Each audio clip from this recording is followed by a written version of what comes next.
যখন বাবা হলেন সন্তান ছিল না, সন্তান যখন হলো একেবারেই 90 বছরের কাছাকাছি গিয়ে এই সন্তানটাকেও আল্লাহকে রাজি খুশি করার জন্য একেবারেই বনবাসে দিয়ে আসতে হয়েছিল।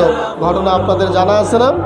এই ঘটনা থেকে আমরা স্পষ্ট বুঝতে পারি, দেখুন তিনি আল্লাহকে রাজি খুশি করার জন্য সন্তানকে বিসর্জন দিয়ে আসলেন। সন্তানকে বিসর্জন দিয়ে আসার পরে ওই সন্তানের পদচিহ্নে ওই সন্তানের খাবারের জন্য পানির ব্যবস্থা স্বয়ং কে করেছিলেন? আল্লাহ করেছিলেন। এইভাবে সাফা মারওয়াতে যখন বিবি হাজেরা আলাইহিস সালাতু ওয়াস সালাম দৌড়দৌড়ি করছিলেন আল্লাহকে সন্তুষ্ট করার জন্য, ওখানে কাজ ছিল না, কিন্তু আল্লাহ এত পছন্দ করলেন সেটা কিয়ামত পর্যন্ত সকল হাজিদেরকে সাফা মারওয়ায় দৌড়ানোর জন্য আল্লাহ আদেশ করেছেন।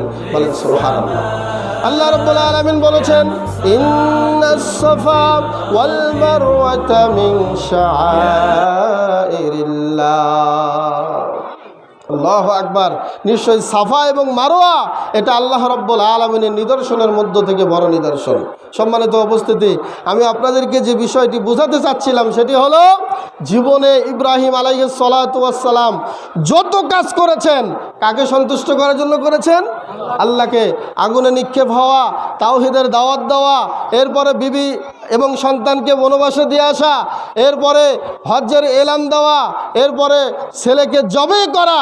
ছেলেকে জবে করার জন্য তিনি যখন নিয়ে গিয়েছিলেন তিনি জবেও করেছিলেন। তিনি জানেন যে আমার ছেলেকে আমি জবেও করেছি, কিন্তু তিনি ডান পাশে দাঁড়িয়ে দেখেন, ডান দিকে চোখ ফুরিয়ে দেখেন তার ছুরির নিচে দুম্বা জবে হয়ে গিয়েছে। ইসমাইল আলাইহিস সালাতু ওয়াস সালাম দাঁড়িয়ে আছে। বলেন সুবহানাল্লাহ। ওয়াফাদাইনাহু বিযিবহিন আযীম। এটা কেন হয়েছে এটা বুঝতে হবে। তিনি আল্লাহকে রাজি খুশি করার জন্যই সন্তানকে নিয়ে গিয়েছিলেন, কিন্তু আল্লাহ তার সন্তান চান নাই, আল্লাহ তার অন্তর দেখেছিলেন। আল্লাহ তার অন্তর দেখেই আল্লাহ তাকে এই পুরস্কার দিয়েছেন এবং সন্তানটাকে বেছে দিলেন, জান্নাত থেকে দুম্বা নিয়ে এসে ছুরির নিচে শোয়া দিলেন। তাহলে আল্লাহকে রাজি খুশি করার জন্য যে কোনো কাজ আমরা করি সেই কাজে আমাদের কোনো বিফল নাই, আমরা কোনো ব্যর্থ হব না। এই কাজে স্বয়ং আল্লাহ সন্তুষ্ট হয়ে গেলে ওই কাজই আল্লাহ রাব্বুল আলামিন গ্রহণ করে নেন। বলেন সুবহানাল্লাহ।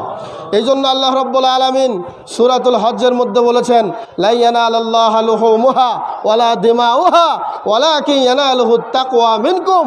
আল্লাহর কাছে কুরবানির গোশত পৌঁছে না, আল্লাহর কাছে কুরবানির রক্ত পৌঁছে না, আল্লাহর কাছে পৌঁছে তোমাদের তাকওয়া।